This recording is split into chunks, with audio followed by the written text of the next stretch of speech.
Welcome to our regular midweek live episode of The Independent. I'm Pete Sampson, joined as always by my co-host Matt Fortuna. Today on the show, Mike Golic Jr., former Notre Dame offensive lineman, current media personality, and Manhattan Beach resident.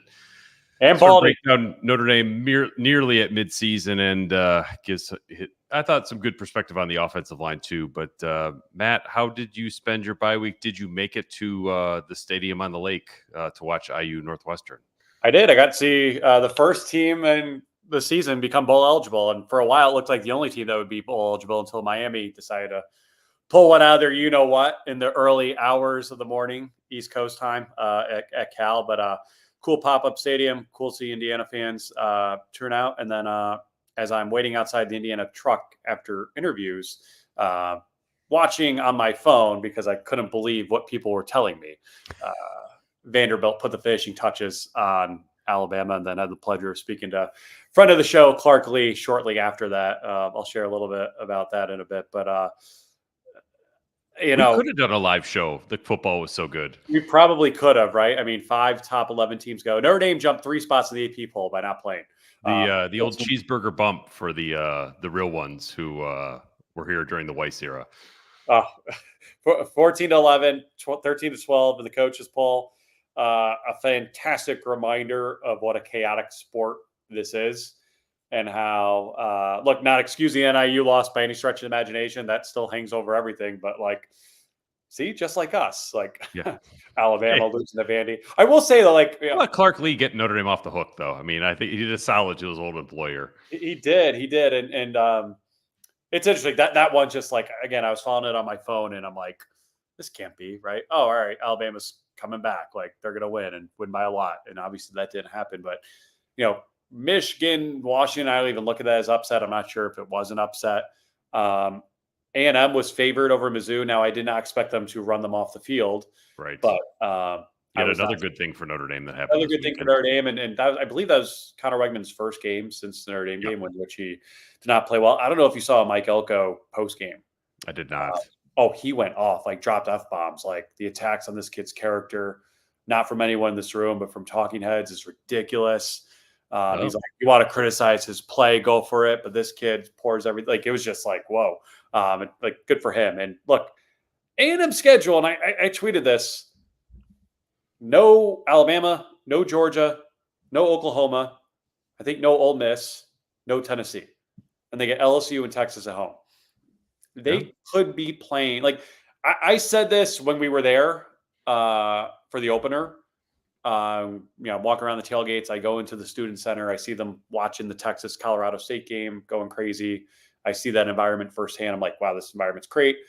And I came out of that night, big picture. I had one major college football takeaway, not Notre Dame related, and that was when Texas comes here for the last game of the regular season, I don't care how good or bad either team is, that's going to be the most electric environment in college football all year long. And the way it's set up right now, with those two along with LSU being the only undefeated teams in SEC play, and with A&M having a joke of a schedule, relatively speaking, like that game could be a playing game for the SEC championship. And maybe even the first of 2 straight meetings between those two. I know we're getting ahead of ourselves here, but that is a very realistic possibility that A&M playing Texas with legitimate playoff consequences could be a thing. And again, if you're a Notre Dame fan, that's awesome to hear because A&M has looked, for the most part, pretty darn good since that game. And all of which say I wasn't surprised they beat Mizzou. I was surprised they beat Mizzou the way they did. I was not surprised USC lost to Minnesota. I thought they were going to lose a couple games this year they had no business losing. I won't be surprised. I was no surprise that Lincoln Riley came off like a whiny something. Did you hear him last night? Yeah. No, I mean, it was just, speaking of references to a bygone Notre Dame era here, when you would get like a rundown of all the officiating miscues on the Sunday press conference that you attended in person. Like, I mean, come on. Like his Saturday night behavior, I thought was like juvenile. And then he sort of kind of doubled down on like, we didn't lose because of any of the officiating calls, but let me give you the 10 officiating calls that we lost because of. He wasn't asked about it, by the way. He goes, I'm going to start because you're going to ask me anyway. And this is 72 hours after the loss. Who does USC play this week? I like whoever they play.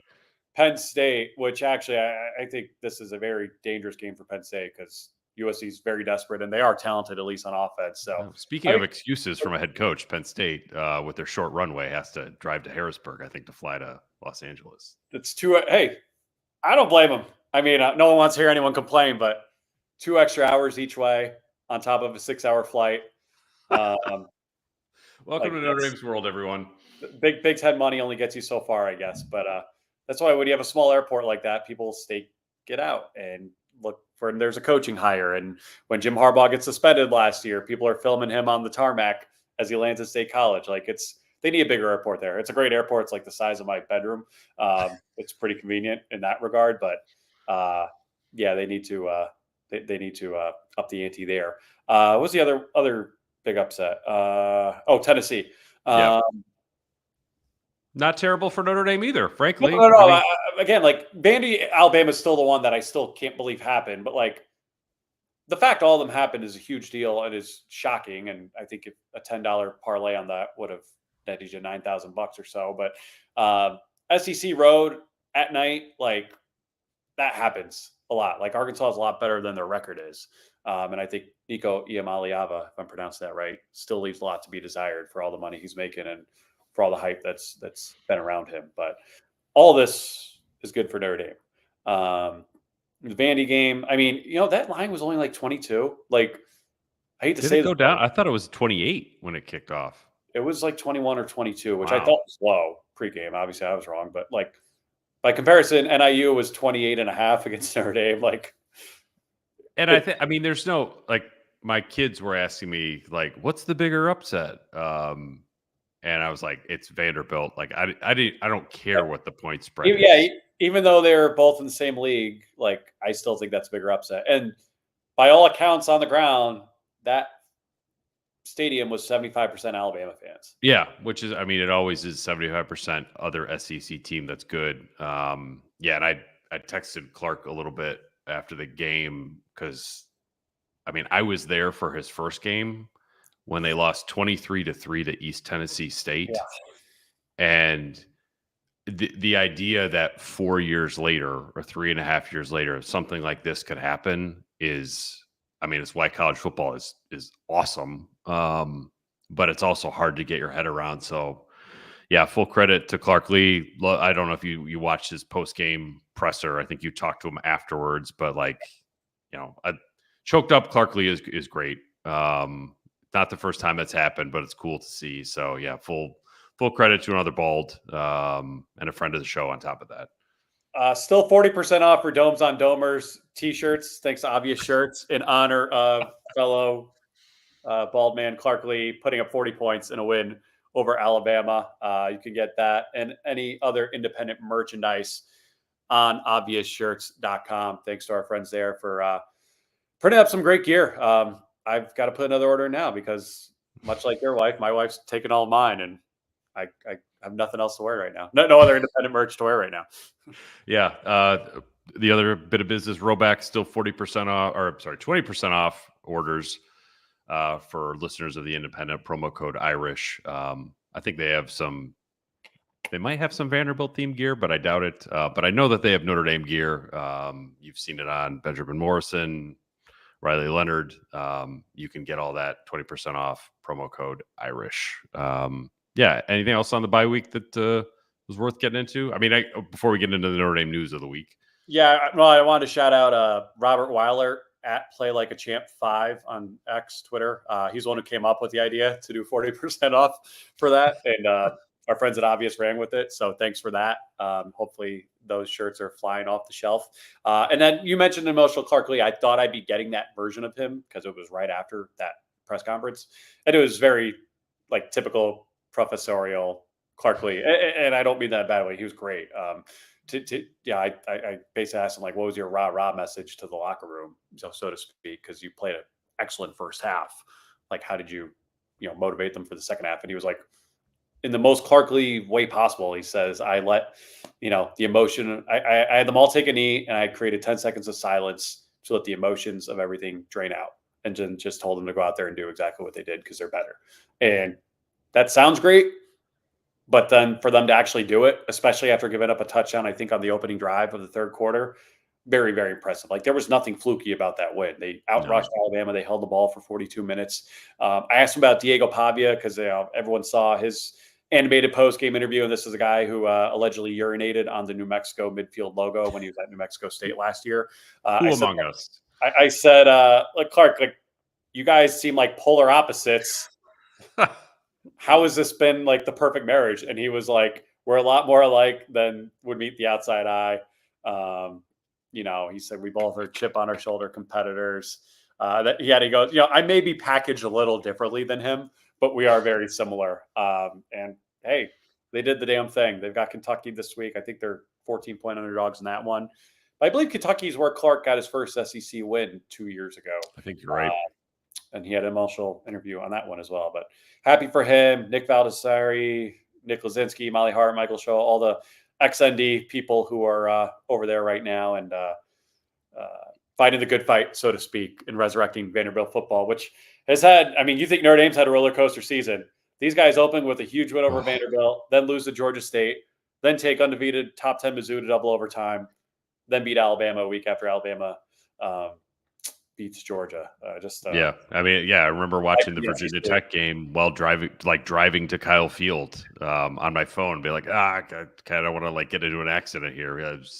They've had the ultimate roller coaster season, which is that's progress down there, and they're making a ton of it right now. Notre Dame point of view, I think we mentioned in our last podcast, Boubacar Traore is almost certainly out for the year, confirmed by Notre Dame head coach Marcus Freeman this week, and that it is 2 season-ending injuries at the same position, and probably 2 of the fastest risers on the team in terms of year-over-year progress.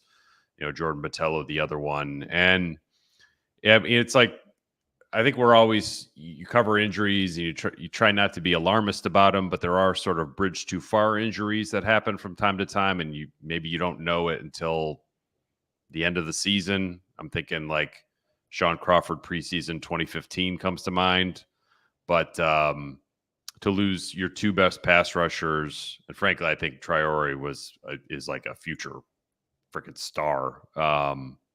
It's a blow. It's a blow to Notre Dame's defense, which at full strength is like a borderline perfect college defense. Yeah, it's a blow. And look, Joshua Burnham, like, how healthy is he, right? Like, I expect him to play this week, but he's been dealing with an ankle injury. And, he, no disrespect to him, but he was third on that depth chart for a reason. The 2 guys in front of him now are out. I know he can play. Burnham, I think, was going to displace RJ Oben on the other side. Yeah, that was, I think, a possibility. But, again, is he going to play 70 snaps this weekend? No. I don't know. Probably not. So that depth is getting tested. It's getting tested a lot earlier than anyone wanted it to. And I think, look, you map out these schedules and, everything we just said remains true. Anyone can lose on any given Saturday. But, I would argue this side of SC, the academies are the 2 toughest teams on Notre Dame's schedule right now. And that's where Notre Dame's most vulnerable as far as the linebacking core is still very, very young and inexperienced outside of Jack Kaiser. And now you're looking at the end position being completely decimated. Again, they're capable players there. But to ask them to do everything that this coaching staff is going to ask them to do over the course of the final 7 games of the season is absolutely going to be a challenge without any real safety net. Yeah, and we'll get into Stanford at the end of the show after the Golic interview. But if Stanford has Ashton Daniels, their quarterback, he's like Troy Taylor said he's playing, so they're entertaining. They're an entertaining offense to watch. Like, they're a little bit funky. I think can sort of stress Notre Dame's linebackers in the sense of it gets 3 of them on the field at once. But still, it's Stanford. It's here. We all said this 2 years ago too, and Stanford won the game. So I think it was strange being at availability this week. On Tuesday night at Notre Dame, and there was kind of this vein of questions about you control your own destiny. How do you stay focused at the task at hand? As if Notre Dame has really accomplished a whole lot this year. They have 1 really good win and 1 pretty good win and 1 horrific loss. They have a lot. I think after the second bye, like that line of questioning would make sense to me. On October 9th, as we record this, it really does not. Yeah, again, I think the schedule plays a lot into that, Pete. I mean, they're going to be heavy favorites in every game. I'd imagine they'd be favored against USC, if not a heavy favorite. Like this past weekend also was a reminder of, like, let me put it this way, like, and we're playing, psychologists here, but let's say Notre Dame had to bye a week earlier, and the one game they didn't play, or let's take the NIU game out of the equation. Let's say Notre Dame's playing NIU this week. Notre Dame's undefeated, and they had the past week off, and they just saw what happened to everyone else. Do you think they lose NIU? Probably not. I mean, I think if they played, and it's hypothetical, but like again, that's you play that game 100 times, Notre Dame's winning it at least 90. Like it's more than that, but it's like that. It's about the bye where you watched like-minded teams lay eggs versus coming off an SEC. Yeah, well, I mean, it's similar to after the NIU game, Steve Sarkisian at Texas using Notre Dame NIU as an example of like, don't let this be you. Marcus Freeman doesn't need to use Alabama or Tennessee as an example because he can be like, hey, NIU already happened to us. But if it hadn't, I would think that the Vanderbilt would probably get a little bit of run in the locker room. NIU, by the way, won this week. Finally won a game after. I think they came back to beat UMass. I believe that's correct. So I don't think Notre Dame is at a point that the look ahead or overconfidence, like that really shouldn't be a thing. It shouldn't be a thing for another month. Like I know Marcus Freeman has talked about dealing with success. I understand where he's coming from on it, but like if you're still at one loss going into Florida State, that's when I think you could maybe have the conversation about it. Having beaten Louisville and Miami and Purdue, who's like barely an FBS team, I don't think that you can have that conversation just quite yet. Yeah, I mean, I would stray away from the big picture talk, but I still think you gotta, like, you can't take anything for granted if you're this team. No, we've seen it 3 years running now, where it's one. That's why I would stay away from the big picture talk. You would or wouldn't? I would. Like, yeah, no, I'm saying I would stay away from big picture talk, but like I don't. This sounds elementary, but like they got to keep the main thing. Like they can't overlook Stanford. Like it's Stanford this year is better than Stanford 2 years ago. Now Notre Dame this year is better than Notre Dame 2 years ago. But that line, by the way, you know what the line was 2 years ago when Stanford won? This one is 23.5, 24. 16 and a yes, half? 16 and a half. That's okay. Good. I would have guessed it was much bigger. Just it felt bigger. Like it felt like a bigger upset than that.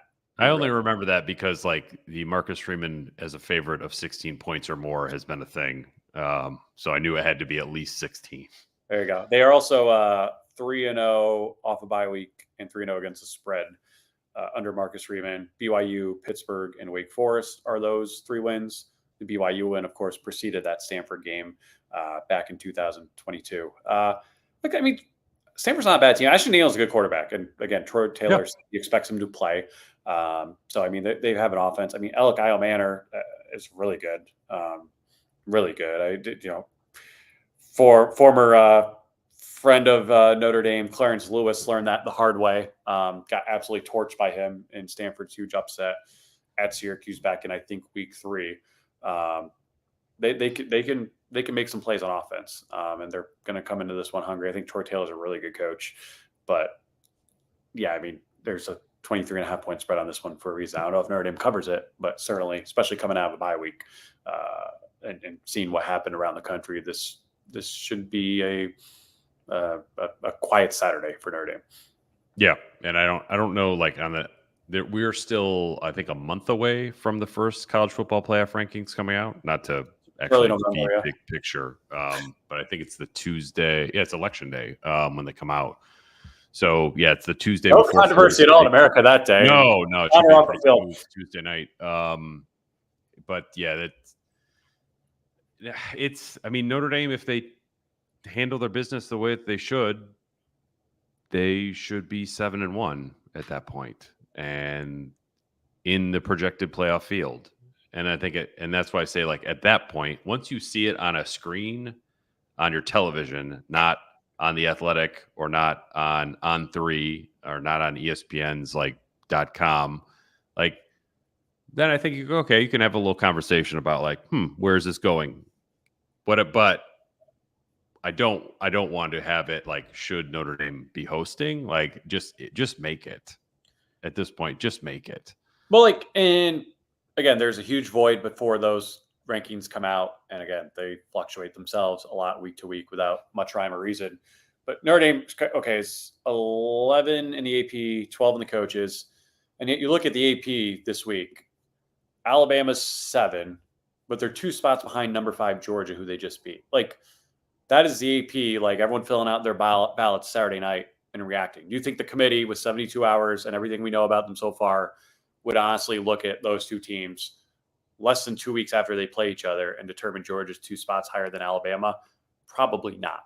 Not to say the Vanderbilt loss doesn't matter, but I think the AP is different. The coach is different. CFP, the one that matters, is different. My FWA Super 16 ballot, I've never done this before, but it was Saturday night. Chaos reigned. My top 9 were the 9 remaining unbeaten power conference teams. Because I said, you know what? Points for not screwing up yet. Does that mean I think number 8 Pittsburgh would beat number 10 Alabama? No, but I also didn't think Vanderbilt would beat Alabama. So this is how I'm proceeding with it this week.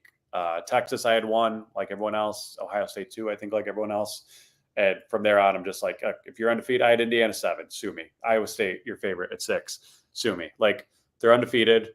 They're doing it in dominant fashion. That's more than all the teams ranked behind them can say right now. And I'm sure everything will catch up to them in due time, but it's a week-to-week thing. And, Notre Dame learned the hard way in week 2, how that can be. And they learned probably the fun way by not playing this week. You can be on the other foot sometimes. And everything is still in front of this team. Yeah. And I think it's from it's cool if Notre Dame just sort of is in kind of background noise in college football for a while, because these are the games that are going to happen between now and when the first playoff rankings come out. Oregon, Ohio State, Alabama, Tennessee, Ole Miss, and who do they play? LSU this week. LSU, Georgia, Texas, OU, Texas, OU, Ole Miss, LSU, A&M, Ohio State, Penn State. Indiana, Nebraska. Indiana, Nebraska.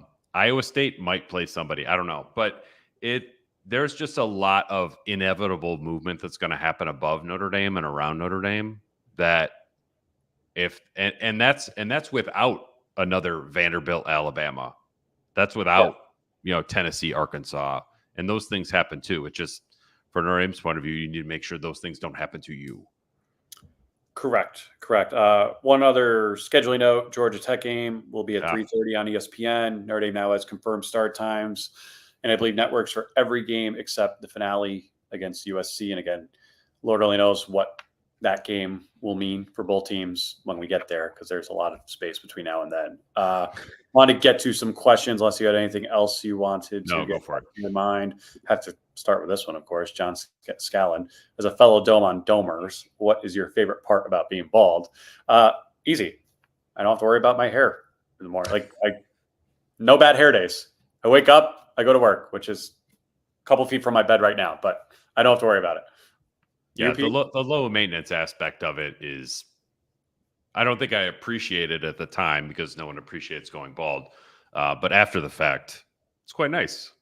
I embraced it pretty early. I love it. I have 2 girls and a wife who has hair that sometimes takes 8 hours at the salon to get the way she wants it. I shave it every morning myself, 3 minutes, I'm done. It's fun. We'll have Clark on to answer that question as well. So we give Clark a lot of Mark 1. I always like Clark, good coach. Mark 1 again. Clark's the man. All right, we met with Mark 1 again, but we were talking about this game earlier. The no call on targeting the Miami game is crazy no call. This happened too late for me to see it, and I haven't gone back and watched the replay. Was it atrocious? I'm surprised anytime a quarterback gets hurt and there's not a flag. And it was a huge hit. Now, the quarterback wasn't giving himself up. I was surprised, especially at home. But, if you're a conspiracy theorist out there, that's back-to-back games where the ACC's best team and best playoff hope, Miami, was on the receiving end of questionable calls between the finale. After the ACC let Miami get out of playing Notre Dame. That as well. And therefore, Notre Dame's got to deal with Stanford this week, Pete. ACC program, I remember. First ever meeting as an ACC team. That was, and then there was an ineligible man downfield on Miami's game-winning touchdown, although, while a bad I have a hard time getting. Well, they were at like the 3. They were going to score no matter what. And yeah, that one's a little harder to spot. But you didn't stay up for that game? No, absolutely not. By the way, that wasn't even the last game that ended. I think Texas Tech Arizona ended after it. I stayed up. I was tired as hell, but like I tweeted this when they announced that game was going to be at 10:30. I'm like, this is going to be a weird game. You just know it is. Pac-12 after dark, Miami. The game day I thought was awesome there. And not that I had like faith in Miami to come back, but I'm just like, what the hell? And then the next morning, I think I talked to 2 different people who mentioned Miami losing and passing. I'm like, did you stay up last night? Because they actually won. And yeah, so that as much as the world and Notre Dame fans, I'm sure, like to see Miami lose, I do think, like, from a storyline perspective, having a relevant U is good for college football. John Scallon again, seeing all the upsets this weekend, do you think ND can make the CFP with 2 losses now? It has opened my mind to that possibility. Do I think it's likely? Probably not. I would also add, regardless of how good or bad A&M fares the rest of the way, obviously that's a good marker for Notre Dame to have that road win over a team that's beaten other good teams there. I was talking to someone in SEC country this past week who's like, look at Arkansas, look at Vandy. Like, that's great that Notre Dame beat A&M, but like, okay, now go to another SEC. Like, you got to do that every single week in the SEC. And I know the SEC likes to puff its chest out and say we're better than everyone else. And I'm not saying they're right or wrong, but we're going to hear so much of that come November, December. And if Notre Dame has a second loss with this schedule, it's just going to be really, really hard for them to get the benefit of the doubt, in my opinion. I agree. I think that they will have a tough time at 10-2 unless there's like a lot of chaos. I think that they will lose. I'm not sure how to explain or why I feel this way, but I think that 11-1 Notre Dame would win a lot of tiebreakers against other 1-loss teams. I think a 2-loss Notre Dame team would lose a lot of tiebreakers against other 2-loss teams. I think in this day and age of college football, Pete, like, it's easier, not easy, but easier to write off one bad week. And if Notre Dame goes 11-1, they can do that. Same way if Alabama goes 11-1, they can do that. 1 loss is not on your season. I think in Notre Dame's case, 2 probably would. Like, I got asked on Sirius today, and it was a serious question, and I gave a serious answer. Does 10-2 Indiana make the playoff? And if you look at their schedule, they're going to be favored in every game except for Ohio State and maybe Michigan. But they get Michigan at home, and I think Indiana can and will win that if they're healthy. Like, does 10-2 Indiana get in the playoff? They have a terrible schedule, and I don't say that to knock Indiana, which is having the season of its dreams right now. But like, probably not. Unless they're in, here's my thing, and this is what's going to be different for Notre Dame this year. And they haven't had to deal with this much other than, I think, 21 when conference championship weekend went on and they had a rooting interest, right? If Cincinnati had lost that game after Alabama beat Georgia, Notre Dame probably would have been in the playoff. I think they were 5 that year. That's the only year I can remember where like Notre Dame goes into that weekend rooting, like having the playoff hopes alive while not playing. I don't think that's going to be, I could be wrong. We're all doing this for the first time this year. I can't imagine for maybe the Big 12 and ACC, maybe, but I just can't imagine there's a scenario where a power conference team makes its championship game and doesn't get in, like loses and then is out. That's not, I mean, SEC and Big 10, they're absolutely both getting in. Yeah. I think it's possible with the ACC and Big 12, but even then, we'll see. Big 12, that's possible. If it's a 2 or 3 loss, if it's a 3-loss team, yes, it's possible. And that might. But if it's 11-1 Miami versus 11-1 Clemson, I think they're both probably making it. Well, and look, SMU's undefeated in conference play right now, and they've looked like a new team ever since they switched quarterbacks. Their only loss is a BYU, who's undefeated as well this year. And another one where I can't believe I'm saying this out loud, but They've done the damn thing so far. They've got the schedule to make a run. Pitt. No, just stop. Well, let's see. Well, let me just look up the schedule right now since you laughed. And I'm not saying I won't laugh at the schedule. They're 5-0. They've got 3 power conference wins, 2 of them on the road. All right. Cal this week off Thursday against Syracuse. They get Clemson at home. They go to Louisville. The one I've got circled, November 2nd, they go to SMU. That could be a ACC title elimination game. And they don't have Miami? They don't have Miami. Yeah. Again, it's Pittsburgh. Like, it's a very Pitt thing to like do what Notre Dame did, right? Like, they beat Tennessee on the road a couple of years ago and then came back and lost at home to Western Michigan. Like, that's kind of been Pitt under Pat Narduzzi. But they have won every game so far, and I think they're underdogs in 3 of them. So I only want to discuss Pitt in the context of somehow Pitt goes 11-1 and they get bumped out of the playoff by Notre Dame, and then we get to hear what Narduzzi thinks about it.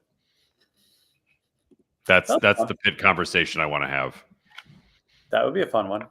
By the way, if you haven't seen already, there's like I guess you call it a meme, even though it's a real picture.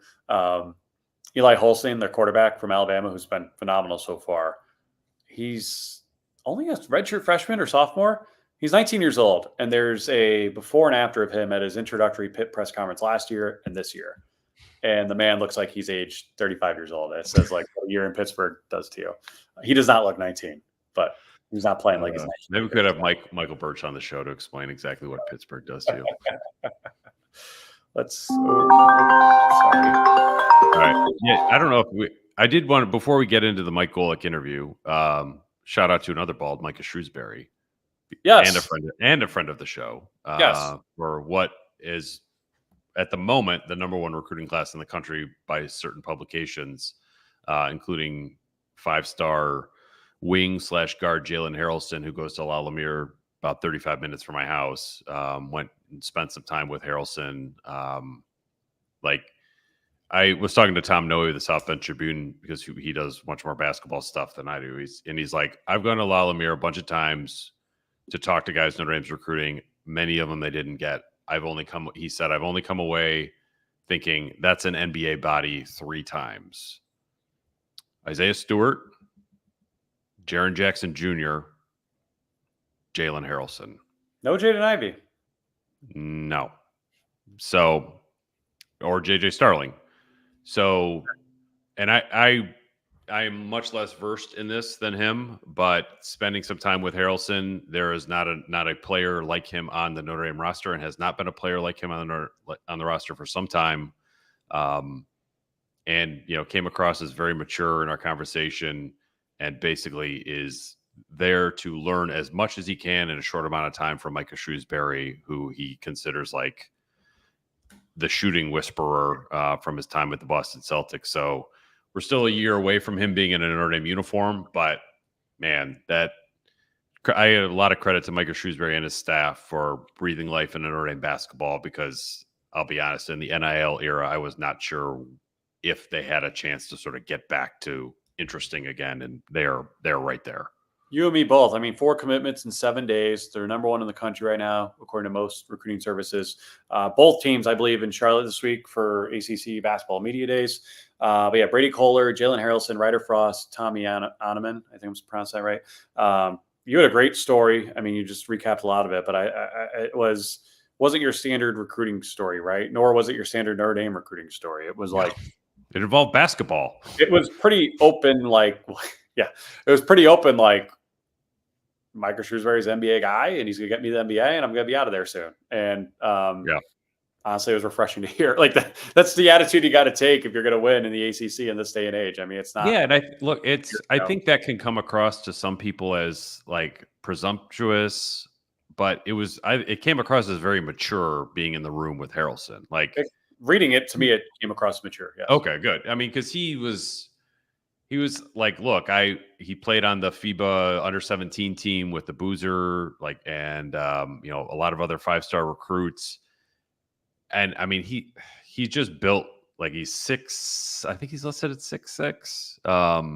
And he's lean but not skinny. Like he's got the whole thing. And he will be really fun to watch. And yeah, I thought he was very upfront about like, look, I'm going to Notre Dame to learn from Micah Shrewsbury, which like I think some people are like don't know how to take that, but like if you're going to a school and you're just a student, a professor or a department would attract you to that school. And in the case of Jalen Harrelson, it's the professor of basketball, Micah Shrewsbury. So a lot of credit to Shrewsbury for getting this done. Yeah, I mean, remember Mike Bray like won by like getting old and staying old, right? And he was kind of ahead of his time in that regard. Now you're seeing, the transfer market being what it is in college basketball. And, I think if you're going to consistently make deep NCAA tournament runs, you do need to do that. So I'll be curious to see the trajectory of the rest of this recruiting class, assuming they're not 4 one and dones. But yeah, you need guys like that. Well, you need guys like that to commit to you to validate your program because, I think those of us who watched them close enough last year saw the strides that they made toward the end of the year and could tell how they were building something. But if you just looked at the final record, you probably wouldn't have come away all that impressed. But that's the Micah Shrewsbury effect. I mean, I think you mentioned your story, and I know he was posting from it in real time. He was in the locker room with the Celtics when they won the championship. He's still close with a lot of people there. I remember when Penn State hired him away as a Purdue assistant. But he was with Boston shortly before that. And anytime I see him, he still had a Celtics backpack on. And I just remember talking to some, college buddies of mine, and it's like the Boston Celtics right now are tweeting about Penn State basketball. Like that is validating for Penn State basketball. That's how highly they think of Micah Shrewsbury. And you're seeing the real, long-term effects of that right now with Notre Dame. So I'm fascinated to see how they are this year, first and foremost, with who they have coming back and with the way they finished last year. And then, long-term, what this 2025 freshman class can do for them. Because, it's if Calipari, Kentucky didn't prove it, others have. Like, it's hard to win tournament games with a roster full of freshmen as your best players. So I want to see long-term what these guys can do. But what a banger for them to get that commitment, to do it over the programs they did. Like, but he's from Fishers, right? Was Purdue not on his radar?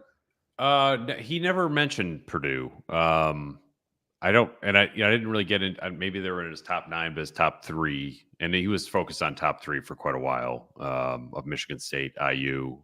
He's from Anderson, and then sort of left that area to go to Fishers High School, which is it's all kind of Indianapolis area. But I thought that was another part of his like. He's not afraid to make an unpopular decision. He knows Notre Dame basketball is not in a great spot right now, but he believes in their head coach. As he said, he must have said it a half dozen times to me, like, I trust Shrews with my game. That's not something you've heard a lot from when you have the future NBA type of prospect looking at your school. No, and that's college. And again, I'm glad Notre Dame's embracing this because everything you just said is true. Like that's a story that if you ran it 5 years ago, probably is met with more of a skeptical eye. Yeah. That's why John Calipari can go to Arkansas. Like John Calipari doesn't need the Kentucky brand to get good players. They want to go play for John Calipari. Micah Shrewsbury, not nearly as established, but you put him with a brand name like Notre Dame and good things start happening. So excited to see what that program can do. Want to add Shaw Gannon's comment now. I don't know if it came in when we were talking about Shrewsbury or not, but he can't wait to be bald now. It looks like you got a decent head of hair in there. Hang on as long as you can, but it ain't so bad. Want to get to the interview? Yeah, let's get to Mike Golic, former Notre Dame offensive lineman and current media personality. Had some interesting stuff to say on the current Notre Dame team. So let's get to Mike Golic Jr. We're now pleased to welcome in friend of the show, Mike Golic Jr., former Notre Dame offensive lineman. Mike, thanks for joining us. How was your bye week? I imagine it was as good as every other Notre Dame fans in that they didn't lose. Man, I tell you what, it's the beauty of every bye week. Like, obviously, as a player, it's awesome because, like, usually if you go in on a win, you get a little extra day off. It's some time to catch up on rest and everything. But as a fan now, I don't have to deal with any stress. Like, it's so much fun watching a great weekend of college football when your team is not playing, and especially considering the one that we just had, which hopefully will continue to put distance between us and people bringing up that Northern Illinois loss in public now that we have Alabama and Vandy in the more recent rearview mirror, I am feeling great and well-rested, guys. How are you? I'm doing well too. Clark Lee did Notre Dame a solid, and frankly, the defensive coordinator that replaced him should, send a note of gratitude down to Nashville. Nick Lazinski and the rest of the Notre Dame transplants down there. I was so pumped when I saw Lazinski on the sideline because every once in a while you just forget Vanderbilt doesn't come up in the news a ton, but seeing him as one of the first guys to go dap up Clark down there and just happy for Clark. Like I didn't get to be around him as much as you guys certainly did during his time in South Bend, but got to do a Vanderbilt game a couple of years ago. He's just so thoughtful, cares about that place so much, and to see those guys have success in a big moment like that they can continue to literally and metaphorically build around there in that stadium is pretty cool. Yeah, a fellow bald, which we obviously respect on this show. So Domes on Domer shirts now 40% off in honor of Clark Lee's win over #1 Alabama. Putting 40 points on the Tide, right? I mean, exactly. His last game at Notre Dame was a loss to Alabama. He got introduced as Vanderbilt's coach the next day. And then I spoke to him after the game Saturday, and I told him about the T-shirt deal. And he was like, I got to say, it reminded me of when we beat #1 Clemson and stormed the field at Notre Dame in 2020, which, in my opinion, wasn't quite as big of an upset as especially considering what happened to DJU after that game. But nonetheless, he's been part of 2 field stormings over #1 teams. I don't think he had the quarterback at Notre Dame to give nearly as entertaining a post-game interview as he did with Diego, though. My God, that man was ready for his moment. Yes, yeah, he had been building towards that for a while. But so as far as Notre Dame goes, 5 games into the season, I think Notre Dame has been whelming, but kind of just in between, right? Like for how good they were at A&M, the vibes a week later had fallen off a table, and they've kind of slowly started to get back to it.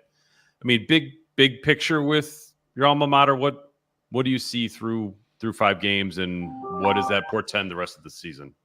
Yeah, I think early on, obviously, the season was defined by this wild swing between the first couple of weeks, but I think as of late, you've seen improvement in the areas that you needed to, like going back to, the 2-minute drill against Miami of Ohio, where Riley finally gets his first passing touchdown of the year, and you feel like that portion of the offense just starts to gain a little bit of momentum and confidence. And it wasn't perfect, and it wasn't super consistent when you got to the win against Louisville, where, timely turnovers, the defense playing really well at certain junctures, and the running game that's kind of been the bedrock for them all year continuing to show up when they needed it the most at those junctures. But I've been encouraged for them by that starting to develop. And Riley just looking more comfortable and looking like he's actually enjoying it. Like the first couple of games, God, it looked miserable for the dude. He's putting his body on the line and being such a value add in the run game. You wanted to see the ball go through the basket for him, for the receiving room of guys that all came over here, I'm sure, with,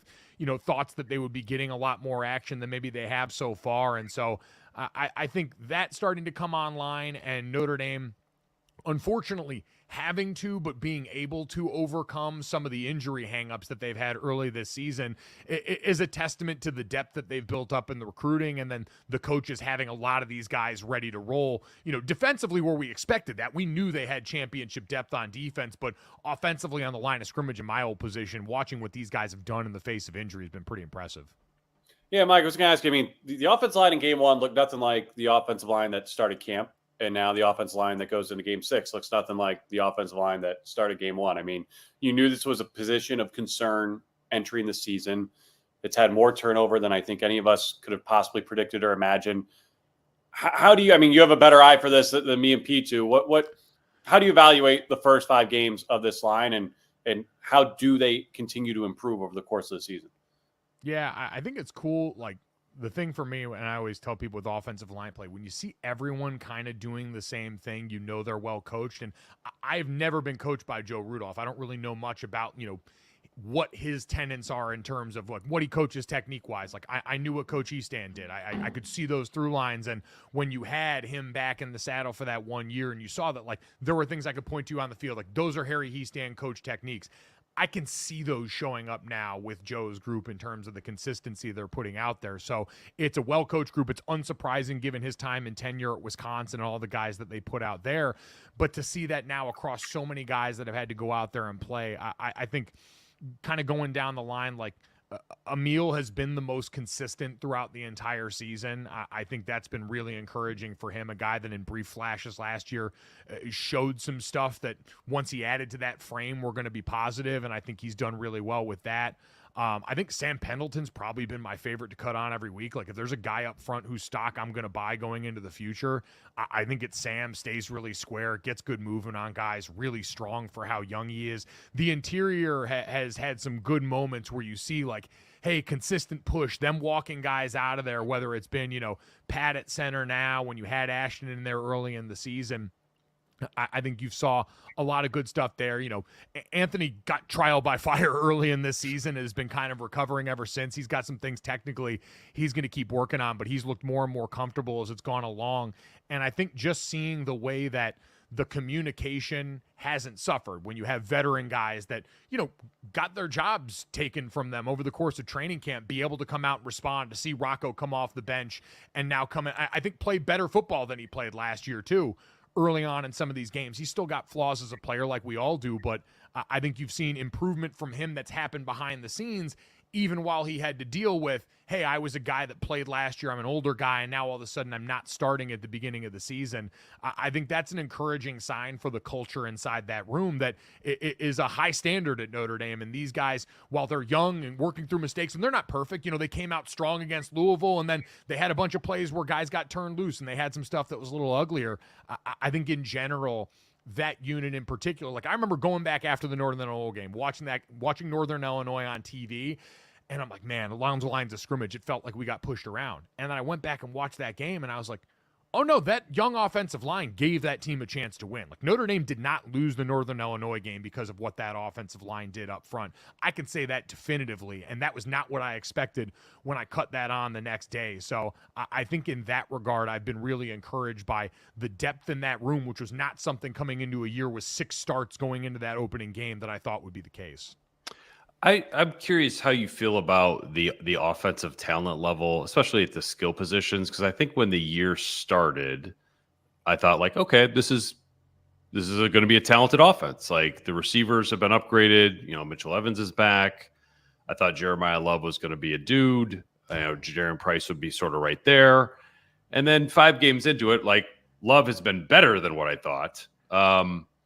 But I'm not sure, but I have a hard time understanding if like the receivers are as good or maybe they're not, or this fits in with Leonard. Like, does it feel like the pieces haven't quite fit together, or did we sort of overrate maybe the quality of the pieces to begin with? Does that make sense? I think we've all overrated, and I think this is the biggest adjustment happening in the sport right now, how quickly we can expect things to come together in this day and age, especially when you've got as much movement as Notre Dame had on the roster. Like, you don't have preseason games to work out the kinks for this stuff. You didn't have a full offseason with Riley because of injury, and we're seeing all over college football. The reason I think you get so many upsets is because, yeah, while some of the talent in the top end's getting robbed from some of these schools in the group of 5 or the FCS, they got consistency in a lot of areas that can help you beat teams that are piecing it together early in the season, where the first quarter of the year is essentially a preseason. Like we've seen some high-end teams like Michigan and Ohio State kind of structure their schedule like that, much to their benefit as they hit Big Ten play. But I think for everyone else, and for Notre Dame included, the offense was a wholesale change philosophically in what Mike Denbrock was bringing over relative to what's been run the last couple of years there.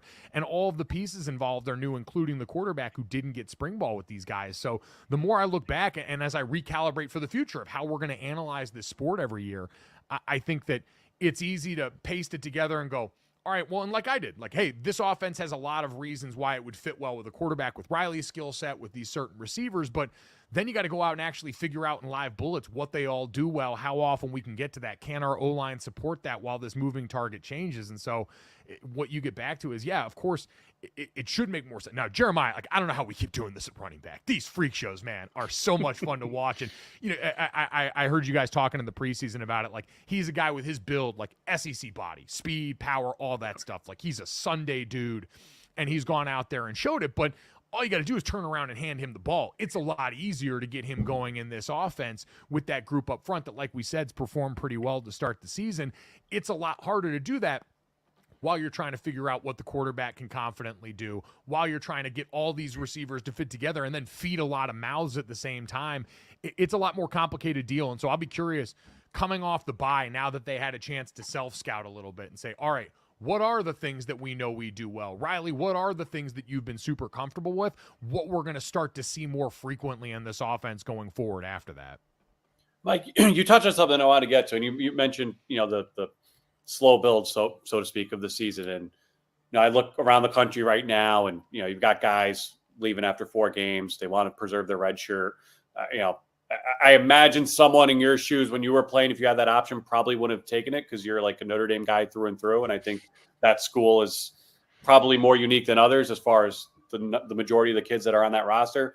But as we get to the 12-team playoff, as you realize this season's going to go all the way to January 20th, and the portal's going to be open for a month and a half before then, is there almost a survival of the fittest type philosophy of who's going to make the deepest run here? And do you think a team like Notre Dame might be in better position than others because they have less attrition than others when it comes to that?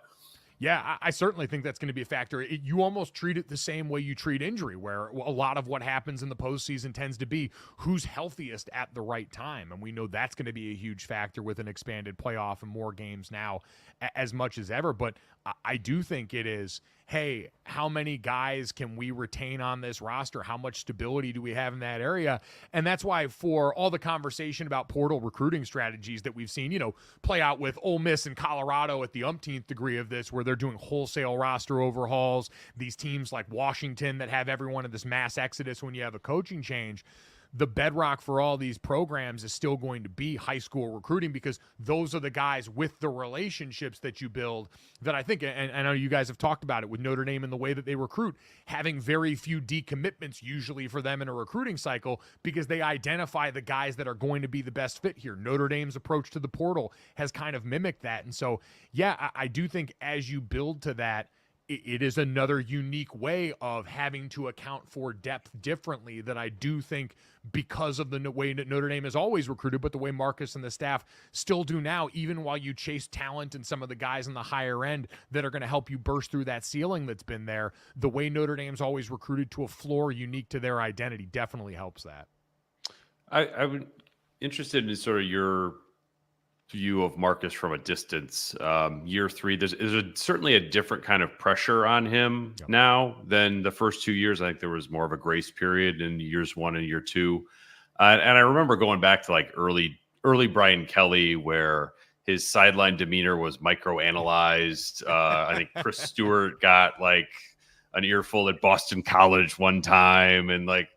But I mean, do you see a coach that's under pressure in a different way? It'd be sidelines or, NBC interviews or press conferences. Like, do you see him changing at all? Because I feel like I get a lot of questions about that from fans. Like, he just looks like he's a little bit more tightly wound than maybe in the first 2 years. God, you talking about Brian Kelly in the early going. I mean, we had to see the cutouts of his purple face in every student. DJ Jones. After those first couple of games. Oh, God. So, yeah, it was, I mean, that one was everywhere. But, again, for Brian, too, the adjustment was so different because he took over a team that had its coach fired because we had been losing. We weren't good enough. Right. And so, unfortunately, Charlie Weiss had to be the one that paid the price for that. And he came in and was a guy that had head coaching experience, though. And you could tell, you saw immediately all the ways that Brian was comfortable coming into the building, knowing where he wanted stuff as a head coach. And for Marcus, he's had to learn that stuff. I do think maybe Marcus is a little bit more guarded now because he's focused. He understands that he came into a roster that was at a different place. The program and its development was in a different place. And so he was expected to maintain and then improve that in all the ways that we talked about with recruiting when he first got on here. And so, but I do think you also in some ways, like, tightly wound, I also see a guy that's a little bit just more comfortable with all of it right now. You've seen some more comfort with some of the in-game decision-making stuff, some aggressiveness in certain points that, especially with a defensive-minded head coach in the first couple of years, you weren't sure about or weren't going to be there. But in the way that he addresses almost everything, you see a guy now that, before when Marcus first took the job, we heard all about how he's hitting up Jim Tressel and all these coaches about how they did certain things. Marcus now has enough experience in how he's done things through a bunch of these things, through, tough losses, but also through big wins, how they've prepared in the lead up to certain things, dealing with adversity in the way that the schedule is done. He's now got his own experience to draw on, and I think you see that show up just in the way that he carries himself in general before you even get to specific stuff on the field. Mike, it's the cliche of all cliches to say the bye comes at a good time, but you've been in there, you saw this team, we've seen what kind of a slog it's been through the first 5 games. As a former player, how valuable was this week off for these guys, especially seeing that, like, hey, Alabama, just like us. Hey, Michigan, or all the top 11 teams that lost, just like us. Like, we're right back in the thick of these things, and we got another week of our legs under us. How do you think this team actually benefits from the bye? Oh, huge, especially for a team that's played so many young guys or new guys at premier positions, and to come in with all the expectation to start the year the way you did as one of those premier games. There was no easing into it. You didn't have, again, I know we did technically lose to a directional institution in Northern Illinois, but starting the season with Texas A&M the way that you did, and then having a loss like that, you were getting talked about a lot. And so I think as much as anything, to have a week where the noise was going to be a little quieter is worth its weight in gold around there. And that's something I didn't have to deal with until late in my career. Like the last year I was there, when we started rattling off all these wins, that's when I saw, all right, this is what noise looks like. We had a sign that went up in the Goog. When that happened, it was, right above the water fountain before you'd walk out. It was what we say here stays here, when we leave here, ignore the noise. And that went up in the middle of that season as things were starting to sort of build, because we had never won and had that standard at that level while I had been there. Or I shouldn't say that standard. We hadn't earned the right to be in those conversations the way the program has now for the last, half decade plus, the end of Brian Kelly into Marcus Freeman's era. And so those guys are more used to it than we were to some regard, because reps make that easier. But for this particular group, there are a lot of new faces. There are a lot of young guys on offense, young guys that have gotten, their feet wet on defense because of some of the injury now too.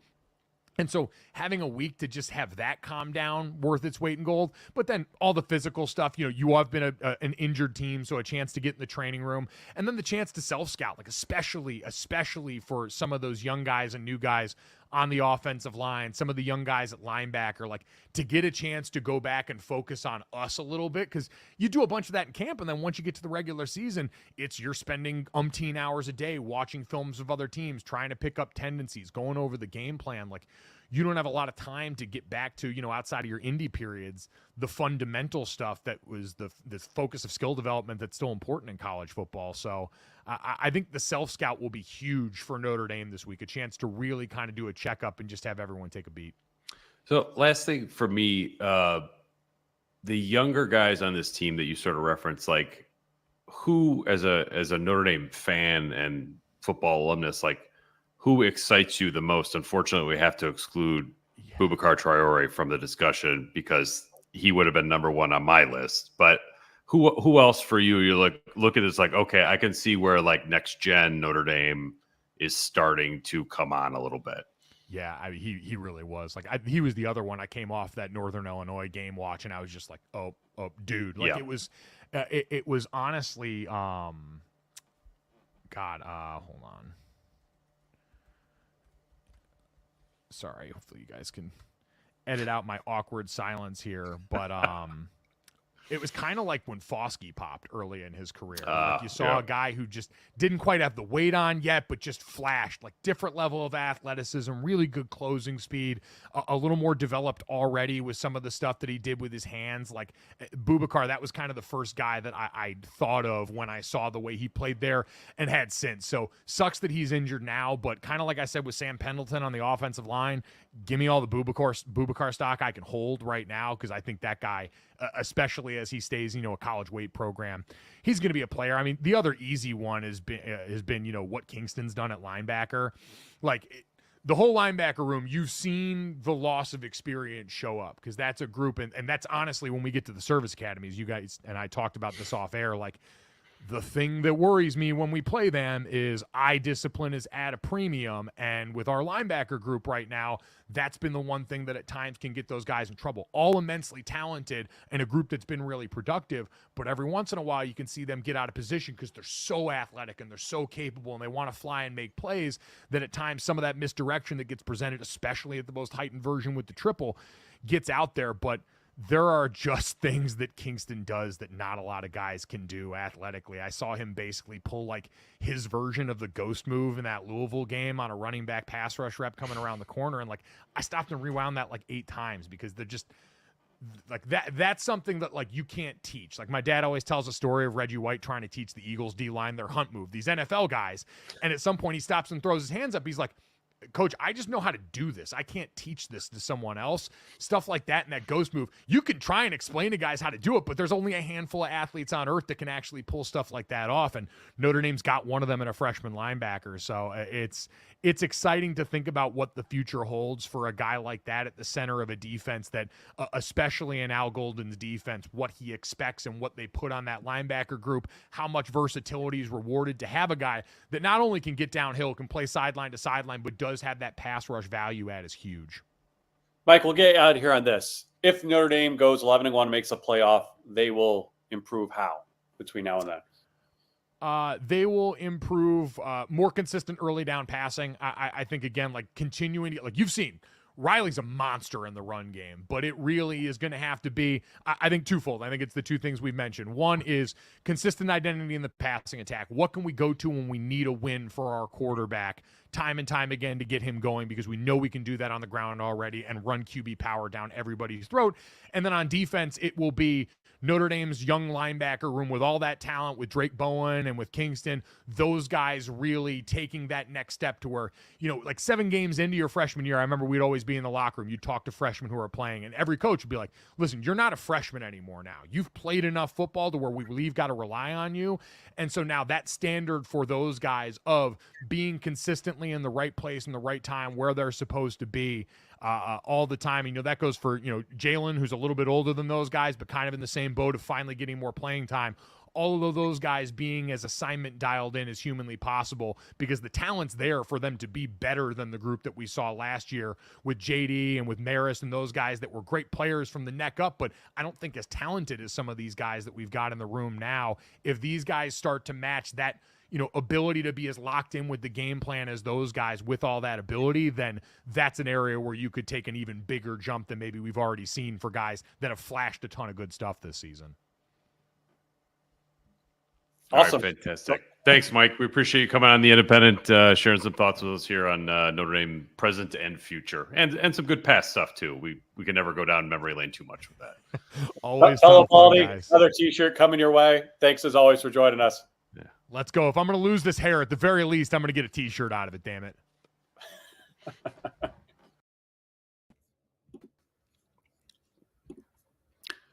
That was Mike Golic Jr. Appreciate him joining the show. A reminder, for those of you watching live on YouTube, thank you. We go live every Wednesday and after every game, Saturday afternoon or Saturday night. Please subscribe to our YouTube channel. Please subscribe to us on Apple, Spotify, or wherever you get your podcasts. Pete, prediction time.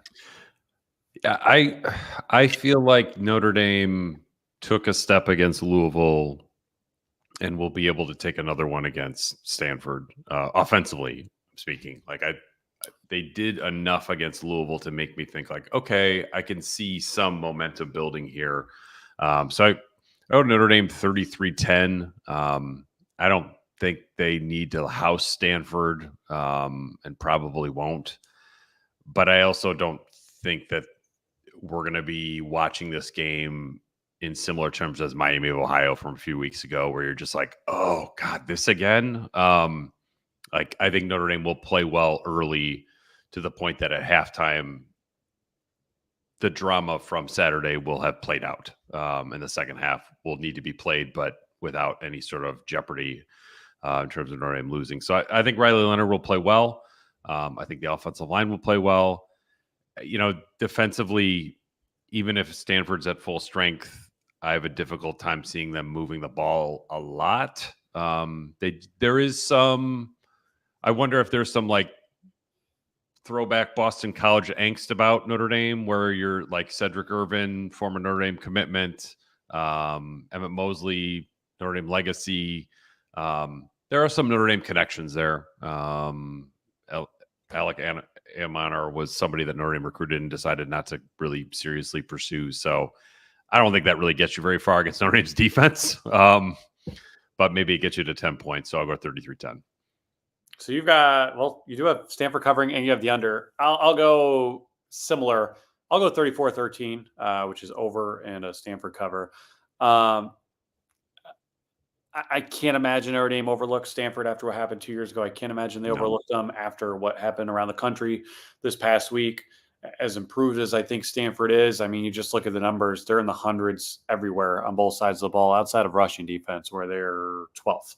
116th yard per play offense, 112th yard per play defense.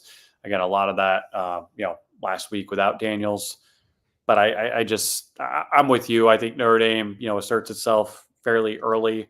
I don't think the outcome's ever in doubt. I don't think there's ever any real tension in the building, which is probably unlike any home game there's been so far this season. I don't think it'll be like Miami, where it's like, wait a minute, what's happening here? So I think Notre Dame comes out sharp, tries a few new things offensively out of the bye. And I don't think Riley Leonard runs the ball as much as we've seen him do. And hopefully for his sake and Notre Dame's offense's sake, he does not have to run the ball as much as he has. So I'll go Irish 34-13.